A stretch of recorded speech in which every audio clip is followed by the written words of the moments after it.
Germany, the Soviet Union, the United States. Many consider these to be the most influential countries during World War II. Their victories and defeats determined the course of the conflict, from its beginning to its end, almost 6 years later. They participated in hundreds of battles, but what were their first days of combat like? Today, in this new episode of Military History, we will answer this question. We will learn about the initial battles of these three countries, their reasons for entering World War II, and the exorbitant death toll each suffered.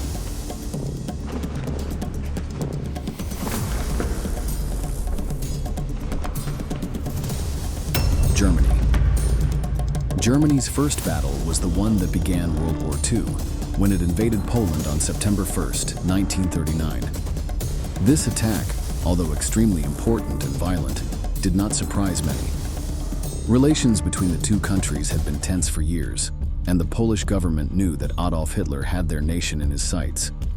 Since 1938, the Führer had begun his policy of territorial expansion, incorporating Austria and part of Czechoslovakia without encountering resistance.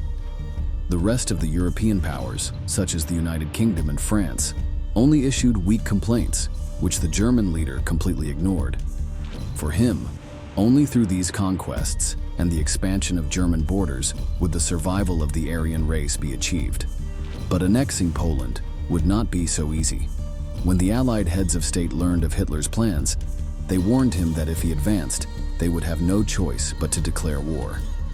Therefore, the Führer needed an excuse to attack. This led him to denounce the fact that the German population living on Polish soil was being persecuted by the local authorities.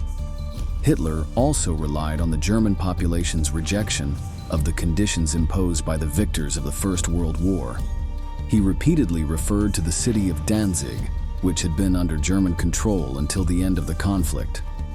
Later, most of their government had been ceded to Poland as punishment for the Germans, who had been singled out as the most responsible for the war. Another factor motivating Hitler to invade Poland was that the country had a large percentage of Jewish inhabitants. And although they were not German, the Führer had denounced this entire population as traitors and the true culprits of his defeat in the Great War.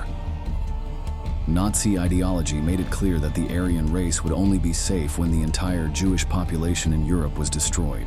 The National Socialists see themselves as fighting for the revision of the Treaty of Versailles and the restoration of German national greatness. But there are racial and territorial conditions. They believe Germany is entitled to colonize lands in the East, and they believe in the superiority of the Aryan race. Hitler set that out in Mein Kampf, claiming that the racially superior German nation ultimately had a right to dominate inferior, less cultured groups. The invasion was almost complete. All that was missing was a casus belli. On August 31st, 1939, a German SS squad dressed in Polish uniforms attacked the WWII radio station, located on the border between the two cities.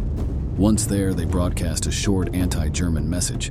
To make the attack more credible, they brought a farmer who had been arrested the day before to the scene, dressed him as a saboteur, and shot him dead. They did the same with several prisoners from the Dachau concentration camp, dressing them in Polish army uniforms. The photographs taken of these corpses were passed on to the police and the press as evidence of Polish aggression. Immediately after the fabricated attack, Adolf Hitler denounced his neighbor and called for an invasion of the nation under the guise of self-defense. In the early hours of September 1st, 1939, the day after the WWII incident, the Nazi army entered Poland. 1.5 million men, 2,000 tanks, and more than 1,000 aircraft unleashed the devastating blitzkrieg on the country's poorly trained soldiers. The Poles lacked modern weapons and only had a few armored divisions, so they were quickly crushed. Their air force, numbering barely 400 vehicles, was completely destroyed in the first few days by the vastly superior German Luftwaffe. By September 3rd, the Nazis had already conquered much of enemy territory, with thousands of Polish dead. France and Great Britain, true to their word, declared war on Germany. However, preoccupied with their own military organization, they did not send forces or resources to assist their ally. The German attack took place in three directions: but all had as their ultimate objective Warsaw, the Polish capital, located roughly in the middle of the country. Despite their numerical and technological inferiority, the defenders made heroic efforts to slow the invaders' attack. However, the Blitzkrieg doctrine, which combined the movement of artillery, aircraft, tanks, and infantry, proved too powerful. By September 12th, the entire territory west of the Vistula River had been conquered. The Polish government decided to abandon the nation and seek refuge in the United Kingdom to avoid falling into enemy hands.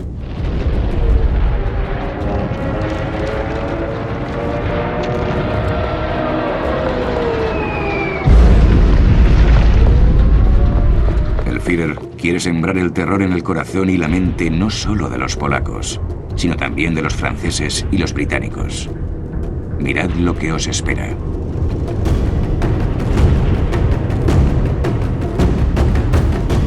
If there was any chance of victory for the locals, it vanished when on September 17th, they had to deal with another enemy. The Soviet Union had just invaded from the east. The Poles, confused, barely resisted the Red Army's advance. Within weeks, their fate was sealed.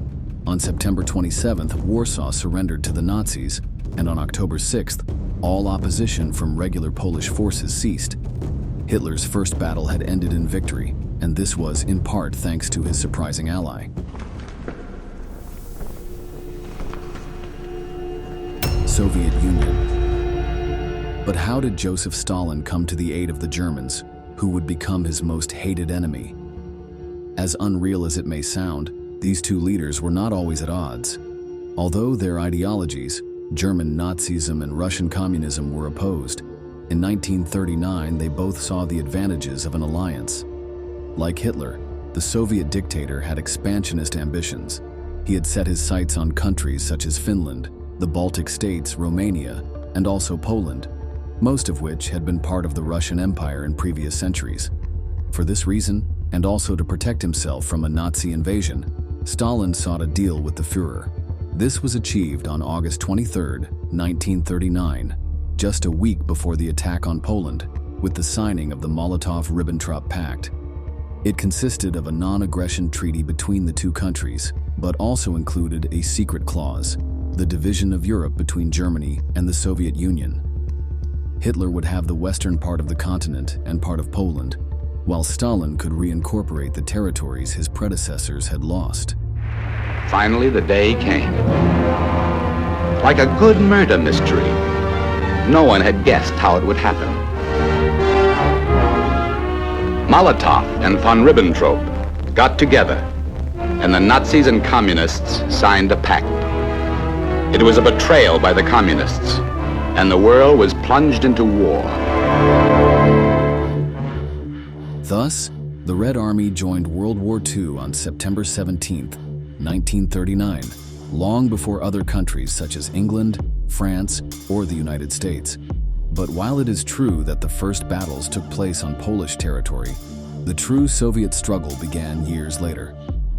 By mid-1941, the situation was extremely different. France had been crushed by the Nazis, who also controlled almost all of Western Europe. The Soviet Union had also complied with the Molotov-Ribbentrop Pact, conquering all the desired territories except Finland. The only enemy still fighting the Third Reich was England, which was fighting for control of North Africa. Under these conditions, Hitler felt confident in moving against his next target, the Soviet Union. Despite the treaty with Stalin, the Nazis had never ceased to despise the Soviets. They saw them as inferior to the Aryans, and communism as a threat to Western values. The Führer had never ceased to desire their destruction. It was for this reason that on June 22, 1941, he ordered the massive invasion of the Soviet Union in what was dubbed Operation Barbarossa. Stalin had heard reports from his spies about the mobilization of German troops, but he had dismissed them. When the Nazi air and artillery attacks began, the soldiers positioned on the border were unprepared to face them. German armored and infantry divisions, with nearly 4 million men, advanced, destroying all who stood in their way. World War II had finally reached Soviet territory. A través de un frente de 2.900 kilómetros, el ejército de Hitler, de más de 4 millones de soldados de la Wehrmacht, avanza destruyendo todo a su paso. Era el mayor ejército que hubiese sido reunido en la historia del mundo. Y los alemanes demostraron una maestría operacional y táctica que los soviéticos simplemente no podían igualar. As against Poland, Hitler ordered a three-pronged attack. His main objectives were Leningrad in the north, Kyiv and the Caucasus in the south, and Moscow, the capital, in the center. The Soviet forces, despite numbering 3 million soldiers, were scattered across the vast border of the country. This meant they were unable to contain their enemies' more concentrated attacks. In the first few weeks, dozens of Red Army units were surrounded and destroyed by the Nazis, who had vastly superior mobility. Hundreds of thousands of Soviets died in the first month alone, with nearly 1 million taken prisoner. The Russian Air Force was barely a match for the already experienced Luftwaffe pilots. On the first day alone, Stalin lost more than 1,000 aircraft, and most of the airfields in the western part of the country were blown to bits in the weeks that followed. By October 1941, Hitler had achieved two of his objectives. Leningrad was under siege, its population slowly dying of starvation. Meanwhile, the fertile countryside of Kyiv had been conquered, and the path to the oil reserves of the Caucasus seemed clear. Of Germany's initial targets, only Moscow remained standing. Given their victories, the Nazis were confident of crushing their rival in just a few months, but they had underestimated one important aspect of Russia: its merciless climate. In September, the rainy season had begun, turning the Soviet steppes into a quagmire. German tanks, which relied on their mobility to destroy defenders, found themselves stuck on the ground, unable to advance. Many had to be abandoned altogether. This situation only worsened with the arrival of winter. Sin suministros, los alemanes son arrojados al cruel invierno ruso. En condiciones infrahumanas comienzan a desintegrarse. Estaba helando, los alimentos comenzaron a agotarse, las armas se atascaban, era una pesadilla. Es difícil expresar en palabras simples lo que fue esa experiencia. This slowdown allowed the Soviets to reorganize and launch devastating counterattacks. The Germans, who thought they had their enemy on the ropes, found that the Red Army's fighting spirit was still alive. The Führer's military advisors had estimated that by the end of 1941, the Soviet Union would cease to exist, crushed beneath Nazi tanks. But the year ended with a revitalization of the communist war effort that handed German forces their first ground defeats. Battles between the two countries continued for years, but for many, the final fate of the Third Reich had already been decided during these first months. However, there was one force that would be decisive in the conflict.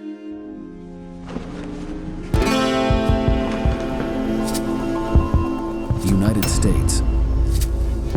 Until 1941, the United States had stayed out of the war. However, it never concealed its sympathies. It supplied the needy allies with weapons, equipment, and resources, while refusing to enter into trade agreements with the Axis countries. One of the most affected by this policy was the Empire of Japan. Engaged in a grueling war with China even before the start of World War II, it needed vast reserves of oil to mobilize its vessels. But the Americans, its main exporter of the material, ceased shipments in August 1941, fearing that the Japanese wanted to expand into the rest of the Pacific Ocean. This was precisely Japan's objective, but before doing so, it needed to expand its fuel stores. Therefore, it decided to undertake a desperate maneuver, a surprise and decisive attack on the American fleets to put them out of action. In this way, they would be able to conquer their targets without interference from Uncle Sam. The American Pacific Fleet was based at Pearl Harbor, Hawaii. It was there on December 7, 1941, when more than 350 Imperial aircraft descended upon it. The ship's crews were caught resting, completely unaware of the approaching attack. 7 ships, including cruisers and destroyers, were sunk, along with more than 100 aircraft. Nearly 2,500 people died due to bombing or drowned, when the ships they were serving on sank in the water. Un marinero estadounidense recuerda: trozos de cuerpos volaban por todas partes. El barco saltó por los aires. Los cadáveres se amontonaban unos encima de otros. Me dirigí hacia el muelle y de repente me encontré en el agua. Creo que fui arrojado allí por la explosión de una bomba. Although the damage was severe, the Japanese failed to achieve their objective. Many of the damaged American ships were recovered, so the fleet remained active. To top it all off, the effect on American citizens was enormous. Many of them, who maintained their anti-war stance, now clamored to join the Allies in search of revenge. With the endorsement of their people, the very next day, Uncle Sam's enormous and powerful war machine joined the war effort to confront the Japanese in the Pacific and the Nazis in Africa and Europe. By early 1942, the Axis forces remained an extremely formidable enemy, but the millions of American soldiers, along with all their resources, tipped the balance in favor of the Allies. That year saw tremendous defeats that served as turning points in World War II, such as Midway, Stalingrad, and El Alamein, which doomed Hitler and his allies.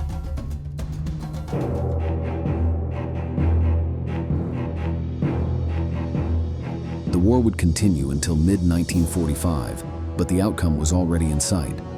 Germany and Japan began their campaigns with great victories, crushing their rivals. However, both were overly ambitious in their objectives, which proved to be a fatal mistake. While it wasn't clear at the time, their fate was sealed in those initial battles. We've reached the end of this video and we want to ask you, do you think the first battles can determine the final outcome of a war? Leave your answer in the comments box below, and don't forget to subscribe to our channel to learn about many more military events that left their mark on history.